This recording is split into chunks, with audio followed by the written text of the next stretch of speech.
Bom dia, boa tarde, boa noite, diretamente dos estúdios da Pod Factory em São Paulo, capital, com distribuição para as principais plataformas de streaming. Está entrando no ar o Pode Cobrar, o nosso espaço para receber os amigos, lembrar boas histórias e passar de forma descontraída sobre as várias formas de relacionamento com o consumidor e com o cliente. Hoje, na estreia, trazendo uma pessoa de peso que é muito conhecida no mercado, porque praticamente dentro do segmento de telecom, todo mundo que está em cargo, todo mundo que está em posição de liderança já passou ou pela equipe dele diretamente ou já recebeu todas as instruções para ser um bom líder hoje em dia. Estou com o Fábio Toledo aqui. E aí, Fábio, obrigado por vir, cara, obrigado. Obrigado você pelo convite, feliz demais aqui em estrear com você. Estou surpreso e feliz de estar aqui, conhecendo esse seu lado e desejo muito sucesso aí nessa caminhada. Obrigado. E você, sempre que precisar voltar, as portas estão super abertas. Tamo junto. Fabão, a gente tem conversado muito ultimamente sobre essa crescente das tecnologias aplicadas ao nosso negócio, aplicadas não só, obviamente, a cobrança, mas também atendimento de forma geral e autosserviço do consumidor, do cliente. Você hoje, né, na Intervalor, que é uma empresa do grupo Clash, né, da Mutante, tem uma familiaridade e uma facilidade de acesso a essas tecnologias, né, que outras empresas eventualmente ainda estão engatinhando. Então, assim, como é que você vê hoje no teu negócio, no teu business, dentro do teu portfólio, essa escalada de tecnologia? Cara, vejo de uma maneira assim, sensacional, cara. O momento tá propício, cara, realmente para a gente evoluir muito. Óbvio que o mercado já trabalhou, independente da Intervalor que eu tô hoje, a gente tem concorrência pesada aí e a galera fazendo bons trabalhos, parceiros nossos que, puta, como você disse, eu já trabalhei também, como você trabalha hoje, e o pessoal fazendo ótimos trabalhos. Mas, puta, eu tô tendo o prazer realmente, cara, de liderar um novo time, um time que trabalhava em 80% no modelo tradicional de cobrança e que, puta, eu tive a sorte de ter tido um tempo na Mutante como gestor da Mutante, toquei todas as operações da Mutante durante 2 anos e, puta, aprendi muito. A gente tava falando um pouquinho aqui antes no café. Sim. Cara, puta, cheguei na Mutante, cara, em 2020. E o pessoal só falando em metodologia ágil, eu sou de formação de tecnologia, mas estava há muito tempo em cobrança, tinha mudado minha vida e já há mais de 20 anos trabalhando com cobrança, focado no nosso negócio, né?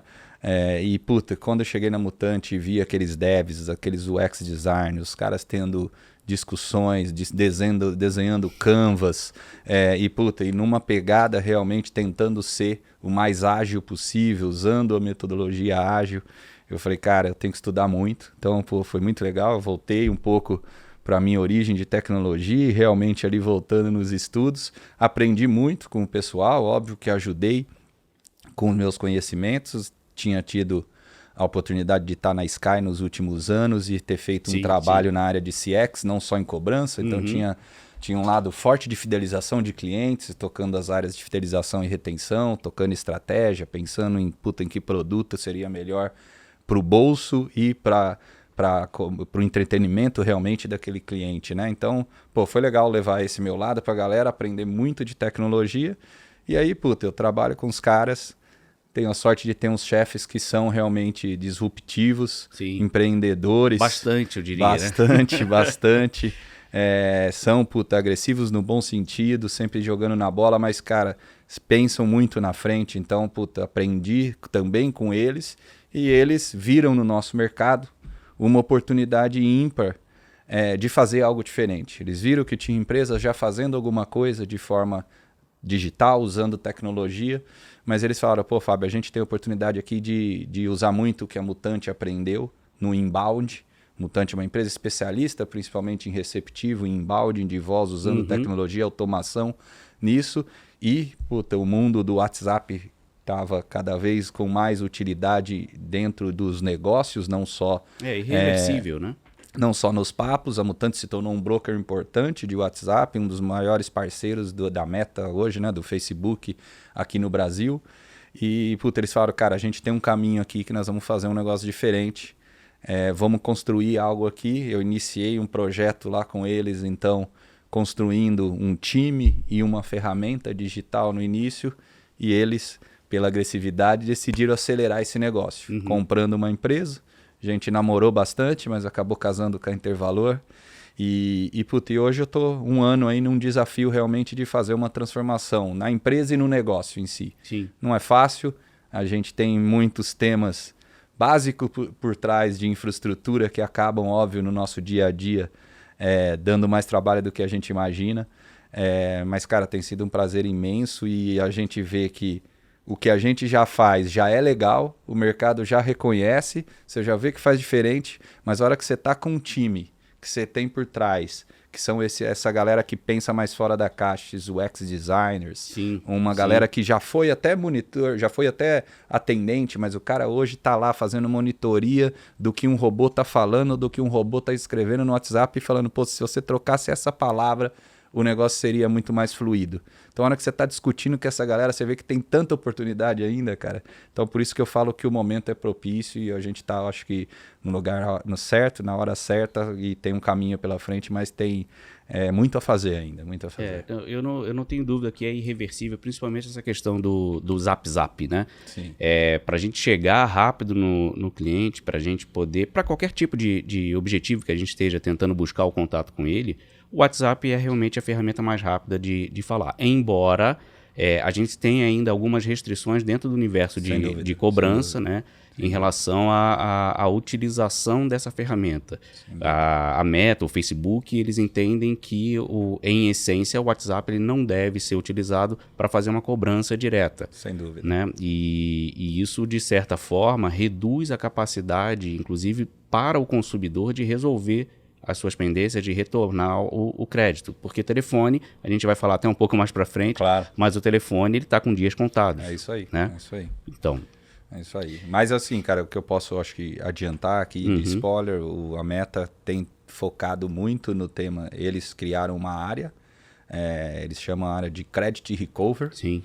Tá? Então, trouxeram um profissional de mercado. Estão muito focados em desenvolver, então, junto com os parceiros. A Mutante é um dos principais, existe outra. A Mutante foi uma das principais escolhidas.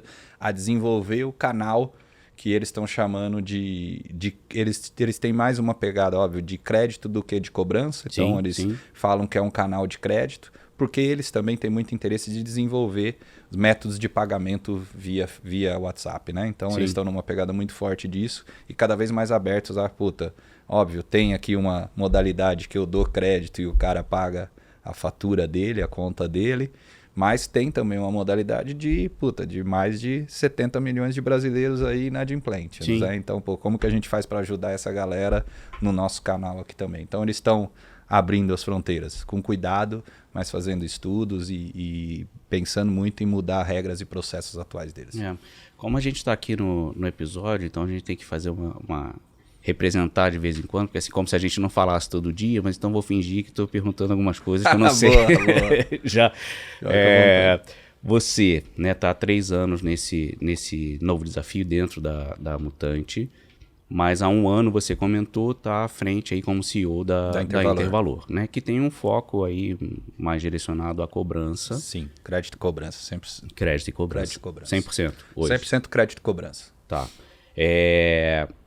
E a gente tem acompanhado, né, não só eu, mas todas as pessoas que te conhecem, a gente troca sempre muito, as transformações que você precisou fazer dentro da empresa tão logo você assumiu, que é natural. Você está montando a tua equipe, você está trazendo os caras, né, de confiança do mercado, quem tem um background legal, está tentando trabalhar margem dentro da tua operação. É diferente você estar numa posição de CEO e não hands-on, para você montar e estruturar e rentabilizar essa operação? É diferente, cara. É um desafio diferente mudar de lado que teve na minha vida, né? De cliente para fornecedor. Então tem uma transição aí, a gente fala mais para frente aqui. Mas no dia a dia, então, de você construir ali um negócio, você estando nessa posição e não tá colocando a mão ali, tem, óbvio, uma pegada estratégica e uma pegada também de ansiedade pessoal que muda na sua vida, né? Então você tem que ter óbvio, a confiança da equipe. Eu tenho um livro que eu li, que eu sigo muito, chamado Regra de Confiança. Você usou a palavra trabalhe com quem confia, e é uma das regras desse livro, né? Meu livro é do Bob Lee, para quem quiser ler. Cara, tem uma regra que é trabalhe com quem você confia. Então, realmente, eu tive que trazer uma galera que eu confiasse, não que o time da Intervalor tinha gente ruim, pelo contrário, eles tinham 22 anos de história, e até por isso que a gente comprou a empresa e investiu na empresa, né? Eles tinham uma bela empresa e uma bela história. Mas, eu tinha que ter gente ali que eu sabia fazer o que a gente queria transformar de uma forma ágil, de uma forma diferente. Então, a pegada é diferente, a posição de CEO muda, você tem uma visão ampla da empresa, você tem que ter respeito por todo mundo, você tem que saber a hora que você tem que entrar ou não, para também o cara ter autonomia no trabalho dele, o seu time ter autonomia no trabalho. E óbvio, eu usei tudo que eu aprendi sendo hands-on minha vida toda, colocando minha mão na massa, para ajudar aqueles que não estavam com a pegada, com a agilidade, com a vontade, com a motivação necessária que a gente achava que precisava, né? Então, é isso que eu tenho feito mais, ajudado a galera, liderado realmente, motivado o pessoal e deixado claro que a gente tem realmente um sonho, cara. A gente tem um sonho de fazer uma empresa diferente.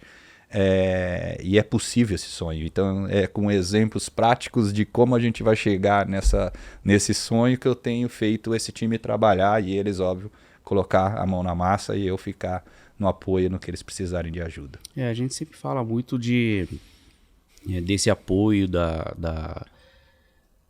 da equipe, esse apoio, né, do humano, do pessoal, da gente saber desenvolver, da gente ter empatia com o time de humanos. Isso acaba dentro de uma operação, e aí vou aterrissar dentro de uma operação grande de call center, assim como é na Intervalor. A gente sempre está fazendo uma campanha motivacional, trazendo o humano para junto, né? Mantendo a energia alta, porque um tipo de prestação de serviço difícil. Mas com esse avanço, né, da tecnologia, é natural, né, que se tenha uma forma de lidar diferente com as operações, né? O humano, ele tem uma determinada pegada no relacionamento com o cliente, e ele é necessário, principalmente quando a gente fala aí de inadimplência, né? Quanto mais velha a dívida, mais empatia a gente precisa. O robô, ele não alcança isso. Mas o robô, o agente digital, que a Mutante e a Intervalor trabalham tão bem no mercado, ele tem o seu lugar, e esse lugar ele não volta atrás. Claro que não. Né? Um contrassenso é um dado que eu até trouxe aqui. O Sintratel, que é o sindicato, né, dos trabalhadores de telemarketing, ele afirmou ao G1 que é possível que as empresas de call center estejam reduzindo seus contingentes humanos justamente por conta do avanço da tecnologia. Sim. Né? E aí eu queria trazer isso para a gente debater um pouco, né? Com inteligência artificial, com bots, aí na expectativa, né, de realmente a gente utilizar o chat GPT, né? Tem um limite para o digital? Cara, eu acho que vai ter um limite para evitar excessos. Não sei te responder, e acho que é uma resposta difícil de dar, se tem um limite de quão longe o digital vai. O chat GPT é o que você falou, é um negócio novo que parece, cara, sensacional. Então, qualquer coisa que você escreve nele e faz uma pergunta, a resposta que ele te dá sei que você já testou isso, cara. Sim. Eu falei brincando outro dia que tem um amigo meu que gosta muito disso, e a gente foi brincar e escrever uma mensagem de aniversário um pro outro. O parabéns que ele deu, eu nunca tinha escrito, né, cara? Na hora que eu mandei pro meu amigo, ele falou, cara, não é você que tá escrevendo isso. Eu falei, não, é o chat GPT.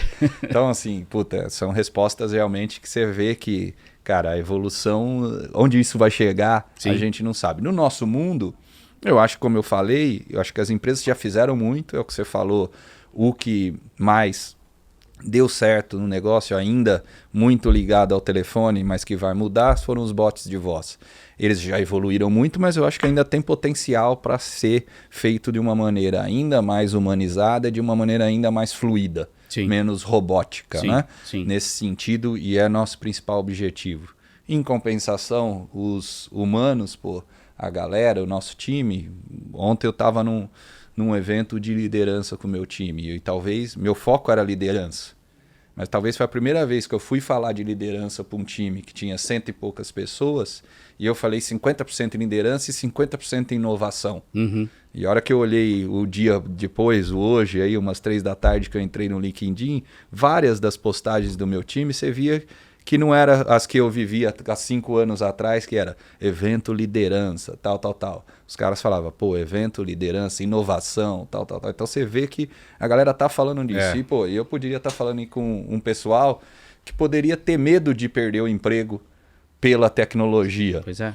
E foi isso que eu mais falei com eles, cara, vocês não vão perder o emprego. Quem não for bom, pode ser que vai perder o emprego. Sim. Mas o que a gente vê, cara, é que a tecnologia vai ajudar essa galera a evoluir o trabalho deles, a fazer um trabalho de uma forma mais gostosa e mais fluida. Vai ser gostoso pro cara que está cobrando, que não é um trabalho fácil entre não nós. É fácil, entre nós, tive um chefe, vou contar uma historinha aqui para você. Tive um chefe, já que nós estamos batendo papo.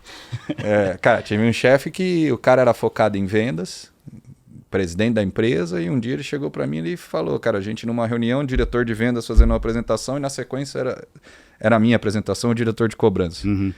O diretor de vendas, vender, a meta é tal, vamos bater a meta, vamos fazer tal. E aí chegou o diretor de cobrança, falando, cara, vamos cobrar, tal, vamos bater a meta. Acabou a apresentação, ele falou, cara, quanto complexo é ser um diretor de cobrança. Ele falou, não sei se eu queria isso para minha vida. Então, fazer cobrança, imagina para ele que era um diretor. Imagina para o meu time que está cobrando, para o seu time que já cobrou, que cobra. Então, pô, cara, não é fácil. Então, mas é o que a gente pode mostrar para essa galera, e eu tentei ontem, por exemplo, é mostrar o quanto a tecnologia pode deixar a vida deles mais gostosa. Sim. E, em compensação, a vida do cliente. Sim. Eu tenho ouvido relatos, e aí eu acho que tem muito a ver com o nosso mundo atual, que eu também confesso que no meu mundo passado eu ouvia menos, da palavra depressão, ansiedade, emocional, coisas desse tipo, relatos da galera do dia a dia. E, poxa, eu ouvi relatos que você vê que, poxa, o cara realmente estava ali com um problema pessoal de tanta reclamação que ele ouve de um cara que não quer ser cobrado, né? O dia inteiro, então, como a gente ajuda esse cara a ter um trabalho mais gostoso? Então, eu falei, a tecnologia pode muito ajudar ele.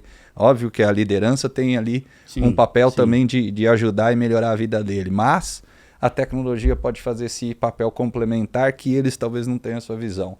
E aí, puta, ontem a galera saiu falando, chefe, cara, você falou uns negócios que eu não tinha ideia que eu poderia usar isso para o meu dia a dia para fazer melhor meu trabalho. Então, acho que, cara, tem um caminho ainda pela frente da união dessa história. Nosso mercado usa vários nomes, já ouviu o nome híbrido, já ouviu o nome Phygital.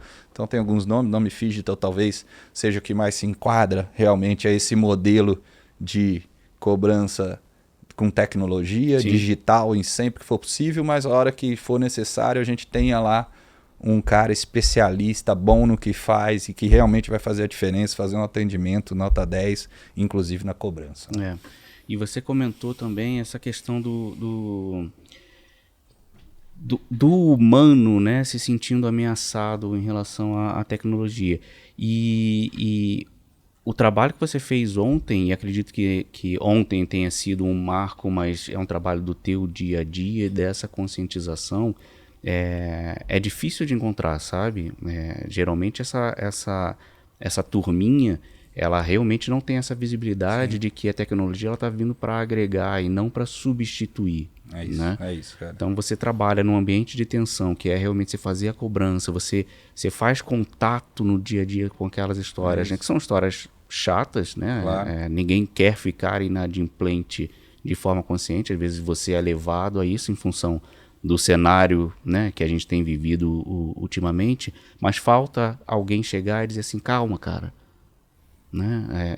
Você não vai ser substituído, né? A gente está fazendo o desenvolvimento, acrescentando a tecnologia, que é para realmente melhorar o cenário de forma geral. É isso, cara. Muito nessa linha que é o que você falou, realmente é um trabalho, óbvio, de dia a dia. Sim. Mas que, puta, ontem foi um marco porque a gente tirou um dia realmente só para refletir isso e para passar para toda a liderança da companhia. E você vê que a galera realmente, principalmente a liderança de base, saiu com outra cabeça, falando, pô, eu não tava com essa visão, pô, obrigado pelo dia, eu acho que agora isso aqui vai dar realmente para eu fazer diferente, entender essa fluidez e juntar essas histórias para ser melhor para nós e para o nosso cliente e para o cliente do nosso cliente. É super importante. E um outro ponto que você falou é em relação à evolução dessa tecnologia, né? E aí eu sempre comento, né, com as pessoas quando eu tenho oportunidade, que eu vejo alguns gestores hoje de operações, e aí não estou falando exclusivamente de cobrança de novo, né? Estou falando do mercado, com uma preocupação extrema em humanizar essa tecnologia, esse agente digital, né? Deixar ele cada vez mais, né, parecido com o humano, mas em contrapartida, cada vez mais engessando um script de um ser humano que está sentado ali. Exatamente. Né? Isso é então, contraditório, mas acontece. Contraditório completamente, e a gente precisa tomar cuidado com esses pesos e contrapesos. Sem dúvida. E aí, já que a gente está falando um pouquinho da inadimplência, Fabão, esse movimento de recuperação judicial que a gente tem visto, principalmente aí no B2B, né? A gente viu que no começo de 2023 a gente teve, né, 200 pedidos de recuperação judicial, isso representou um aumento em relação ao mesmo período do ano passado. E conversando outro dia com um colega também, ele chamou atenção para uma grande empresa, né, uma indústria de embalagens que reduziu a produção. A preocupação dele é se a grande empresa, né, de embalagens de papelão reduziu a produção dela, significa que a indústria ela está embalando menos. Se ela está embalando menos, ela está com uma demanda de produção menor.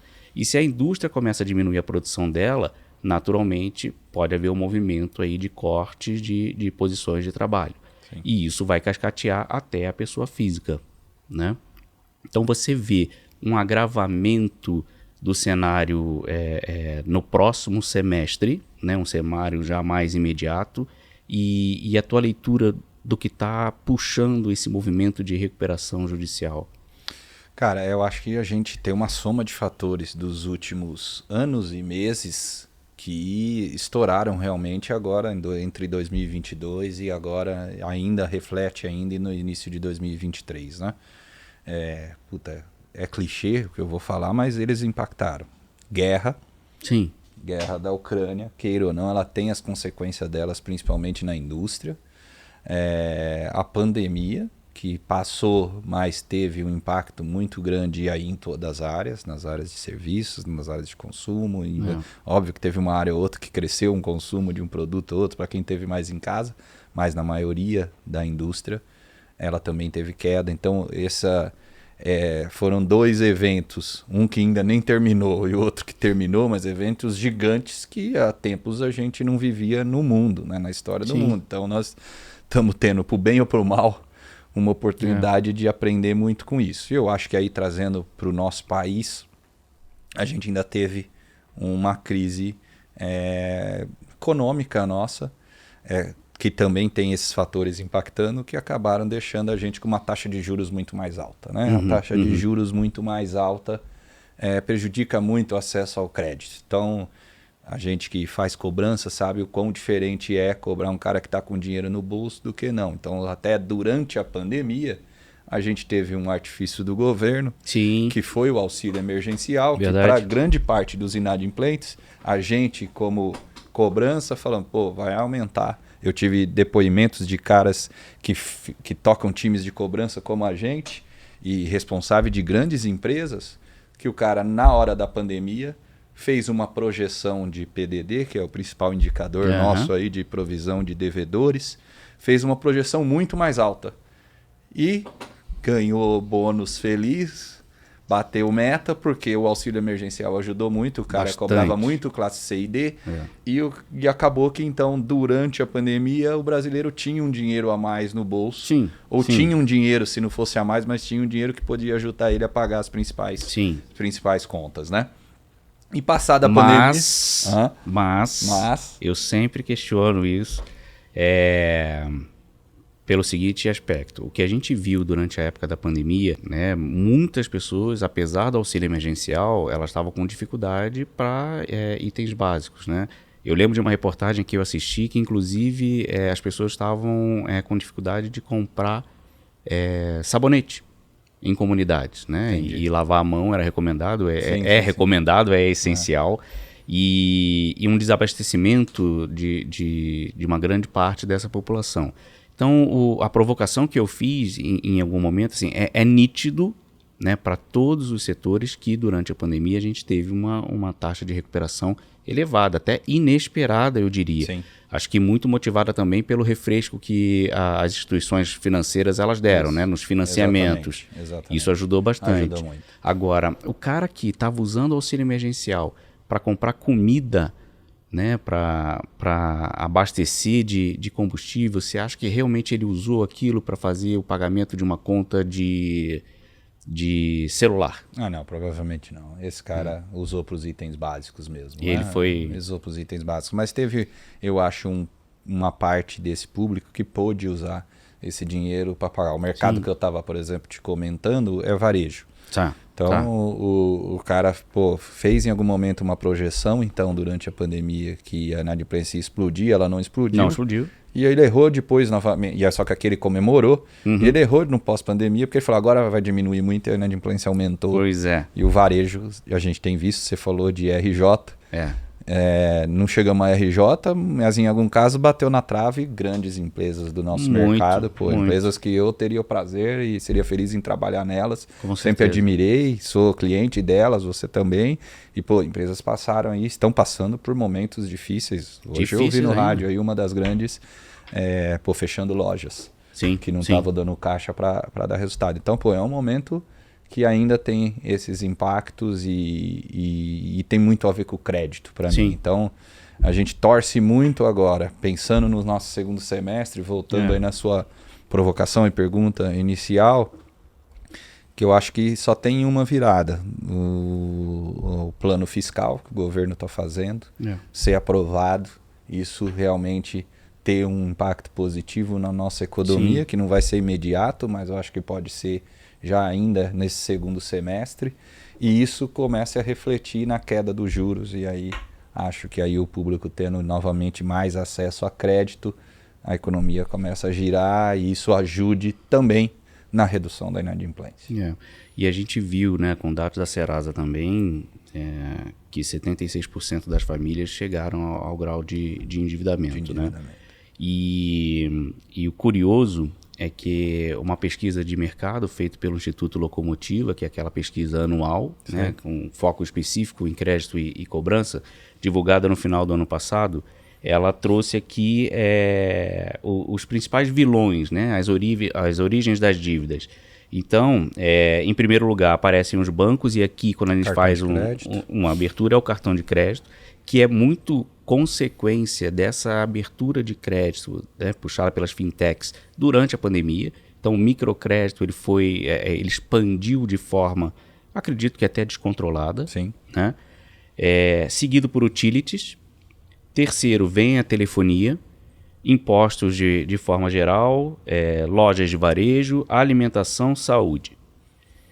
Só que quando a gente olha, né, quando a gente faz contato com o cliente para cobrar né, as prioridades, essa pirâmide se inverte completamente. Então ele fica realmente nas utilities, né, ele precisa de luz, ele precisa de gás, de água.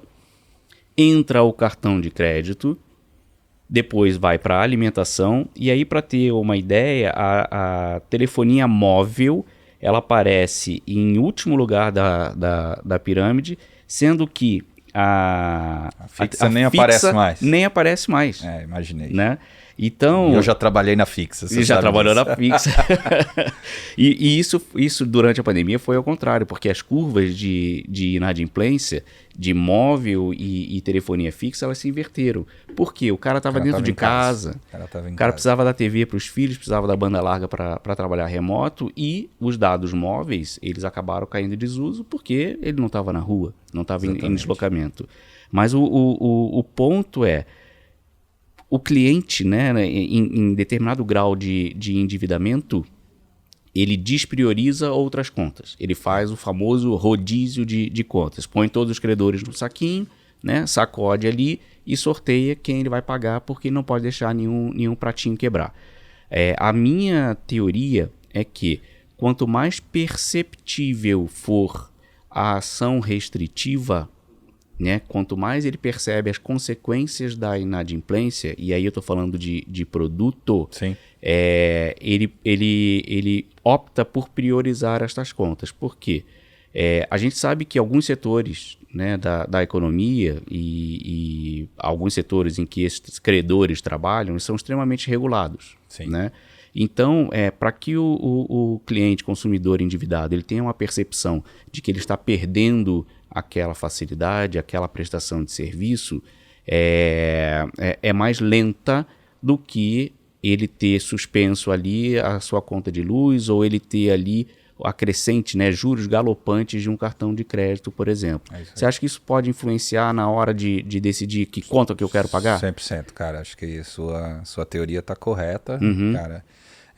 Influencia muito, e tem um dado que eu acredito que você conheça, o mercado divulga menos isso, mas a gente que hoje que eu estou do lado de uma empresa de cobrança e cobro vários mercados, vários clientes, a gente tem hoje na empresa 62 contratos com 35 clientes de mercados diversos, né?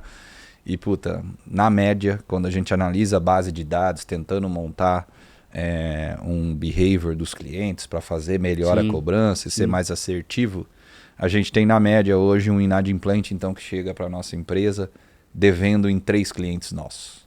Então, realmente, o brasileiro deve para mais de um lugar e ele vai ter que escolher em determinado momento. E aí você foi perfeito, cara. O cara, dependendo do produto e da categoria do serviço dele, e da sanção que ele for levar daquele produto, que seja o corte ou seja uma multa e juros, ele acaba escolhendo. E mercados regulados, então, nesse cenário, menos essenciais, acabam sofrendo mais.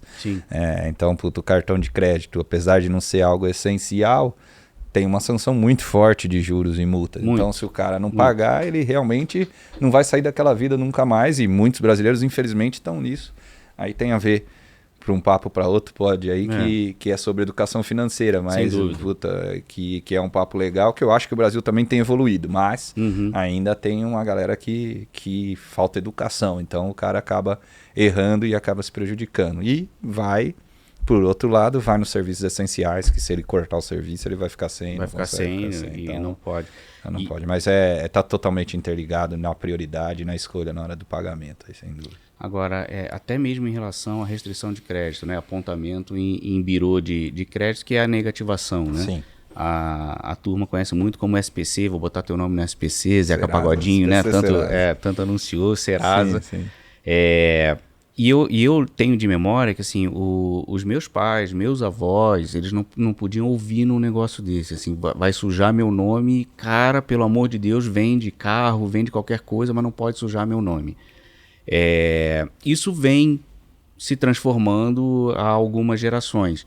Então, eu tenho uma leitura, não sei se é a mesma que você, mas que esse argumento da negativação, ele perdeu força hoje em dia, nas gerações, né, economicamente ativas atualmente. É mais tolerável você estar em algum momento ou estar com o nome sujo?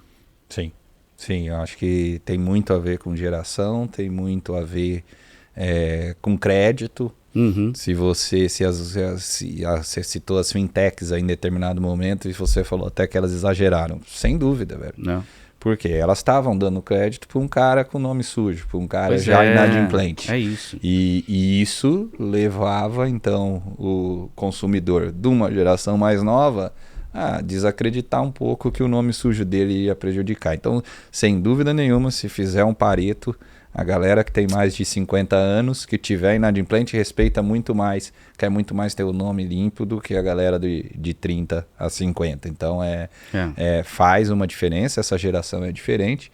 E, e tem também, eles têm mais acesso à informação, né? Então, o acesso à informação mudou muito, com a internet. E tendo mais acesso à informação, eles veem que, em outros países... não existe a negativação, pelo contrário, tem o tema do cadastro positivo. Cadastro positivo.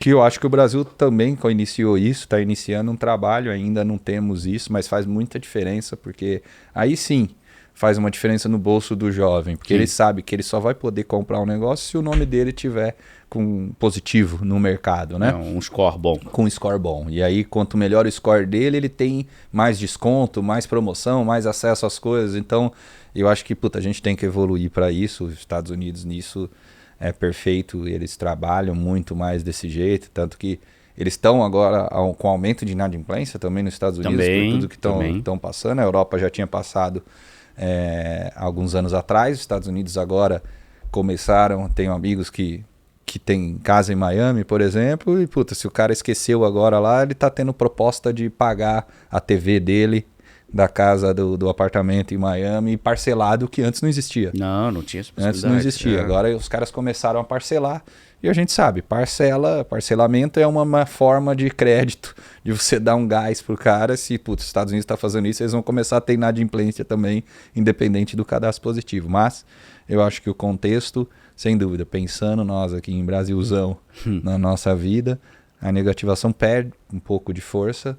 E eu, até quando estou com clientes e a gente discute um pouquinho de estratégia e eu posso dar minha opinião, a gente sempre fala que eu acho que ela é importante, mas ela não precisa mais ser feita de forma massiva como a gente fez no passado.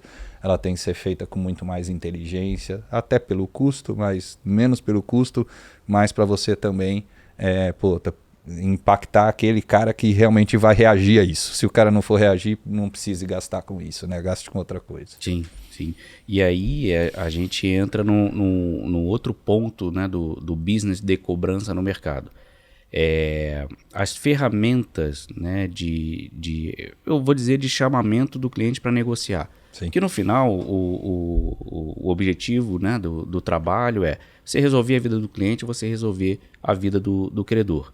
Então, assim, o estímulo que se pode fazer para que você tenha essa oportunidade de chegar junto ao consumidor e fazer uma proposta para ele de parcelamento, de desconto, uma proposta que ele possa quitar o débito dele, ela pode ser, né, de forma passiva, vamos chamar a negativação, porque nem sempre que você negativa, apesar da carta que o Birô encaminha, o consumidor tem a percepção imediata. Talvez quando ele vá buscar crédito, ou ele precise mudar de emprego, é aí que ele percebe que tem ali uma restrição.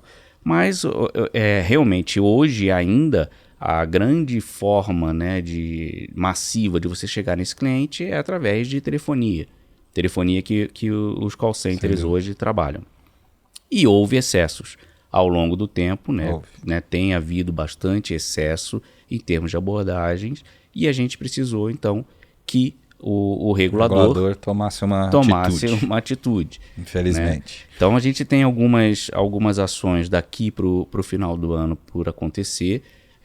Para televendas, a gente já tinha, né, a entrada do 0303, que é uma numeração única que identifica o motivo da chamada. Existe, né, uma possibilidade até o final do ano da entrada de 0304, que é o identificador único de ligações da cobrança. Tivemos a lei do superendividamento, né, foi uma lei sancionada pelo então presidente Bolsonaro, que garante o mínimo, né, de subsistência, 25% do salário mínimo, para que não seja comprometido nem com o pagamento de dívidas. A gente tem também agora 2 despachos decisórios, né, da Anatel para tentar moralizar a questão das chamadas curtas, principalmente utilizadas por robô. E entre outros que estão aí por vir.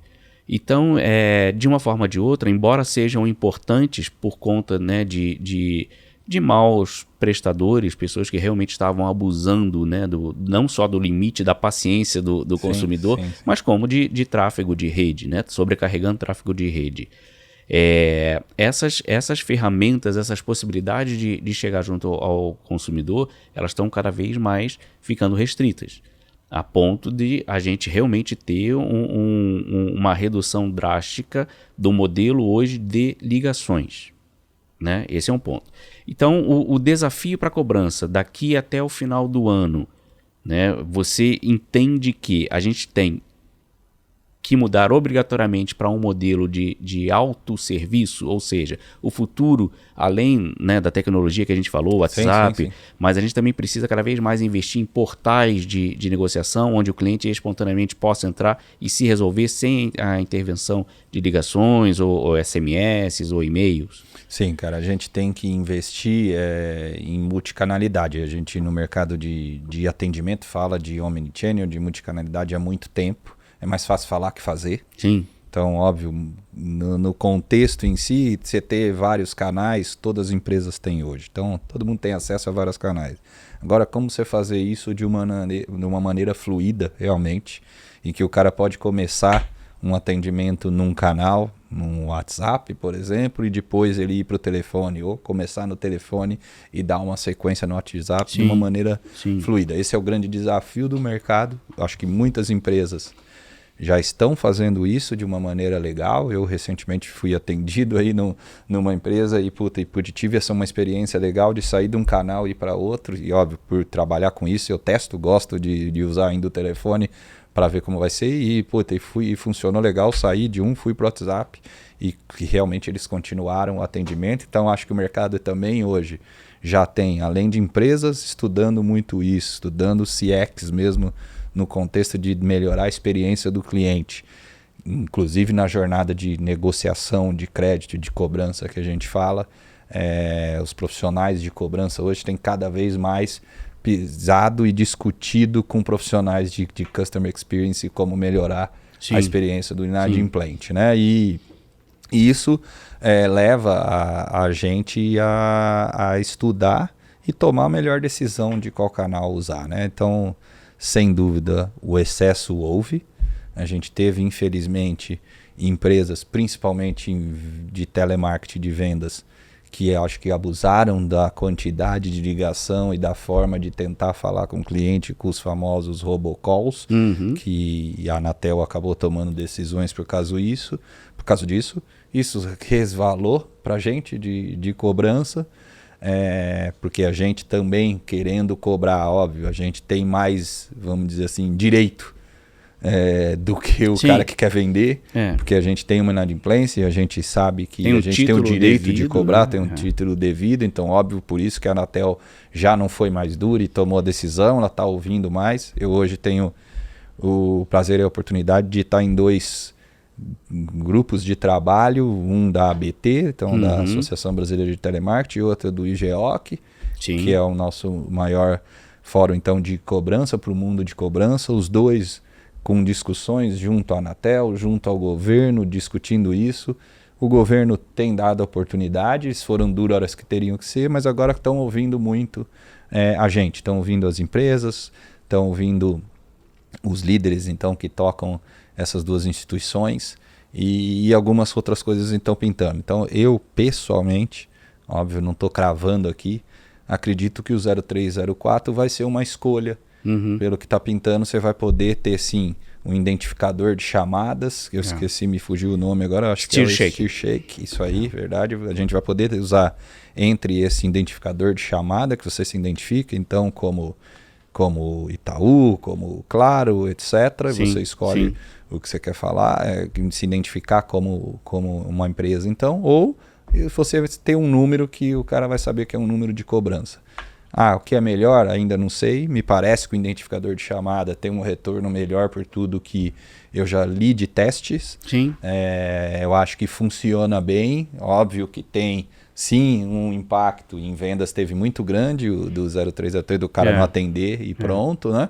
A gente tem que estudar e o caminho, então, para isso é você ter uma jornada de negociação, cara, de você realmente estudar o perfil dos clientes. A gente tem muita informação, as empresas de cobrança têm demais.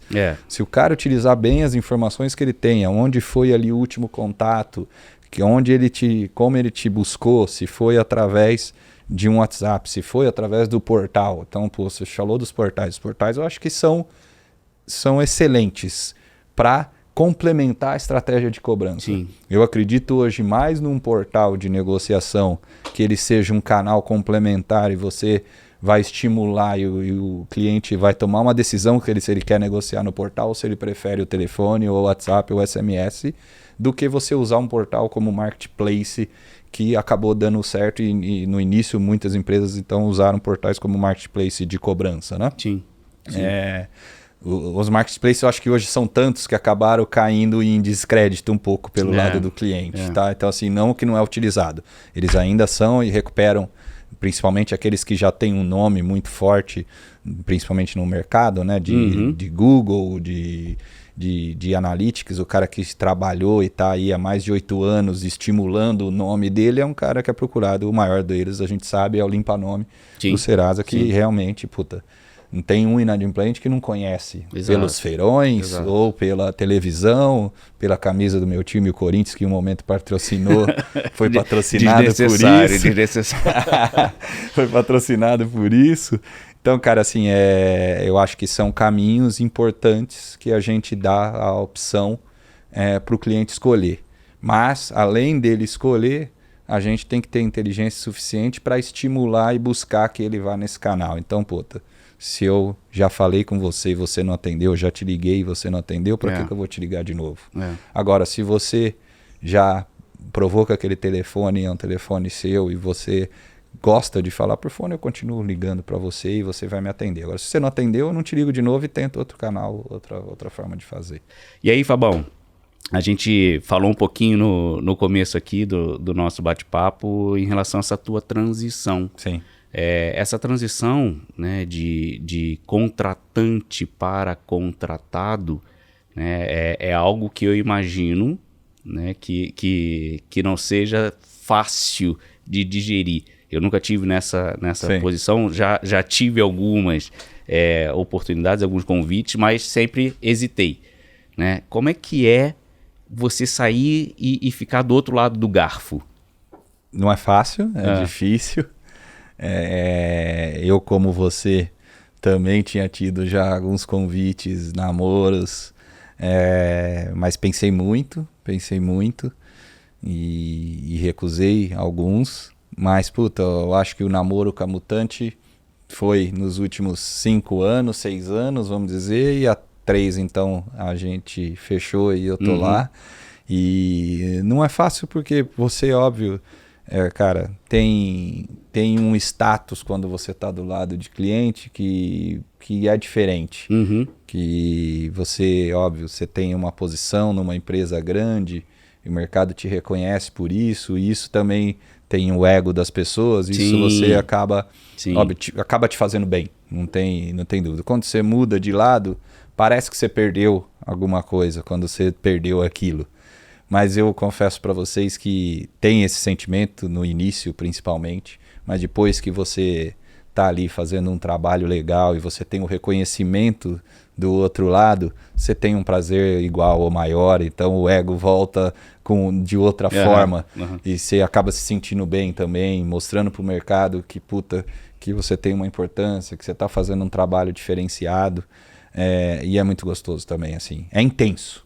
Sim. Então, como falei aqui, trabalhei em operadora de televisão, trabalhei em operadora de telefonia, era responsável por indicadores importantíssimos como a PDD, que a gente citou aqui, que faz diferença no caixa da empresa diretamente. Perda de base, o churn. Perda de base, que você muda o valuation da sua empresa quando você perder isso. Então, era a responsabilidade muito grande, o estresse muito grande por entregar um negócio, mas a intensidade de estar do outro lado é maior porque você trabalha com, além de vários clientes, vários negócios. Sim. Então é mais intenso e, mas você acaba se desenvolvendo também. Então, eu confesso que tem sido um prazer conversar com a galera de banco, que eu sempre aprendi com eles a fazer cobrança, eles foram os primórdios, vamos dizer, os caras que iniciaram aqui no Brasil, né?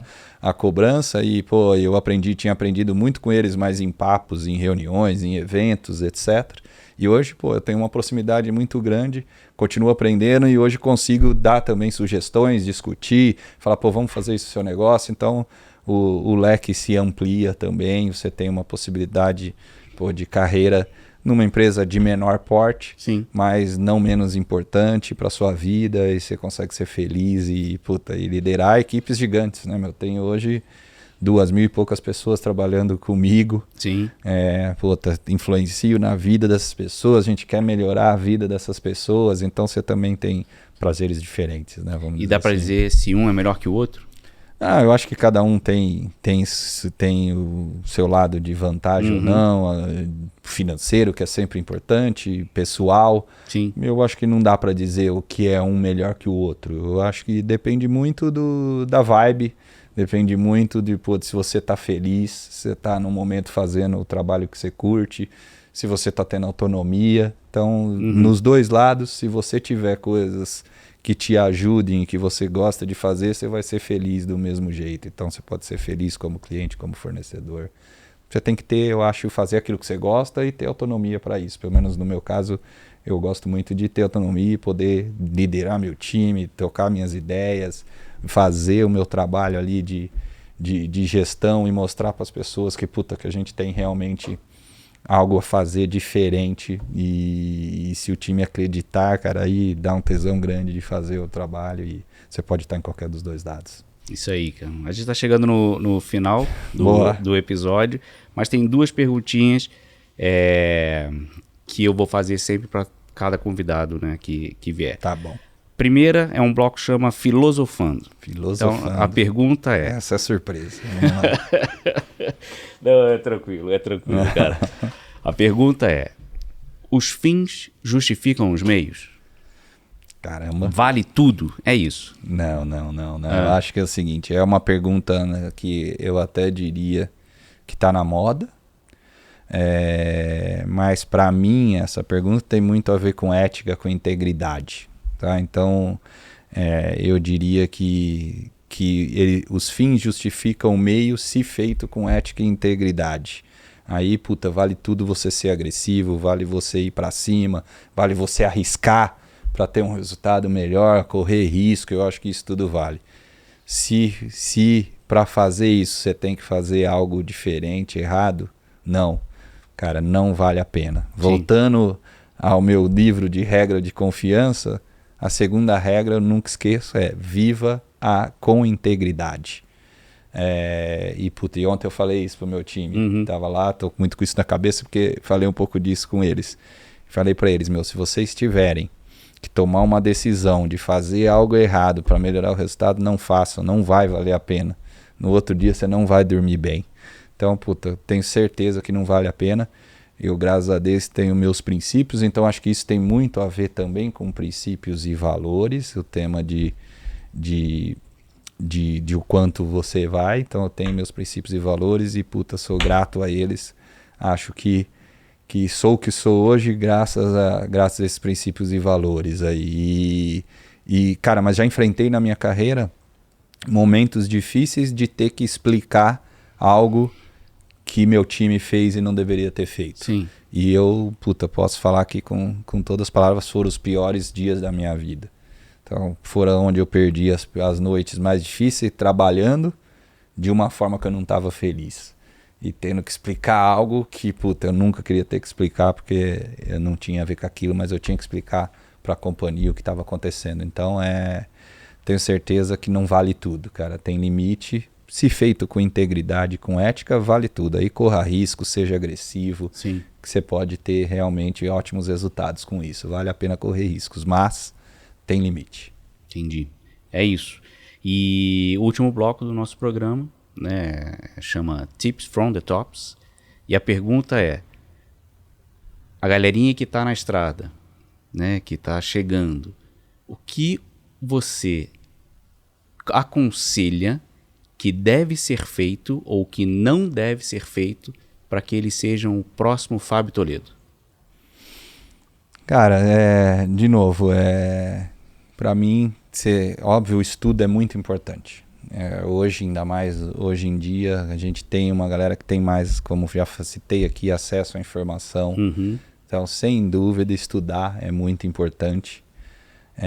Mas a prática faz uma diferença. Então, eu tive a oportunidade, óbvio, de ter estudado tecnologia.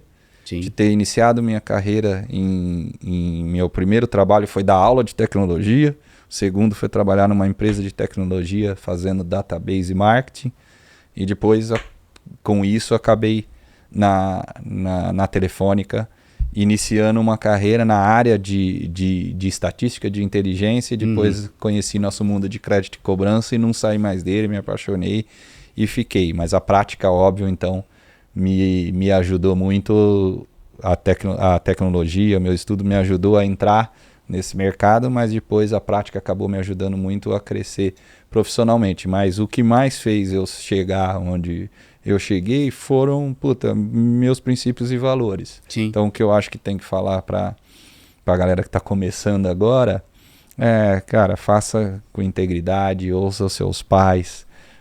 Faz uma diferença enorme, cara, faz uma diferença enorme. Eu, início da minha carreira, eu demorei como analista, demorei a chegar num cargo de gestão.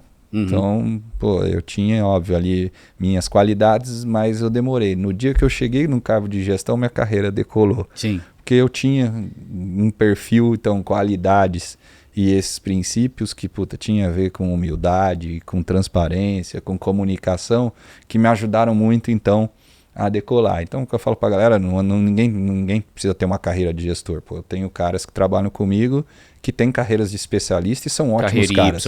Carreira em Y e são ótimos caras. Então, e hoje, acho que tem uma galera que vai começar, e não sei se o Carreira em Y vai mudar o nome, mas tem uma galera que vai começar e vai fazer um perfil mais técnico e vai ser feliz fazendo aquilo ali.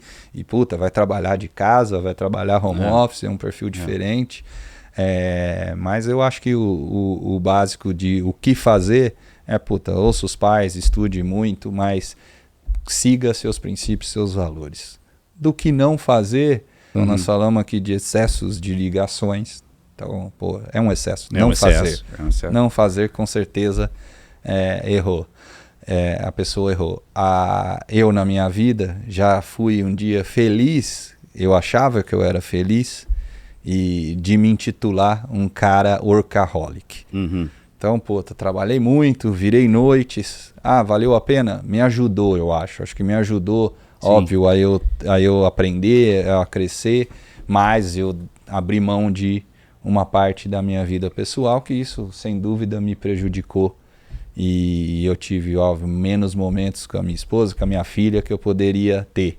Então, acho que encontrar esse equilíbrio, então, entre vida pessoal e trabalho é super importante. Então, o que eu diria para essa galera, e eu sei que eles estão muito mais preocupados com isso que a minha geração, realmente, pensem nisso. Pensem nisso, é importante vocês focarem então nesse equilíbrio da vida pessoal versus a vida pessoal.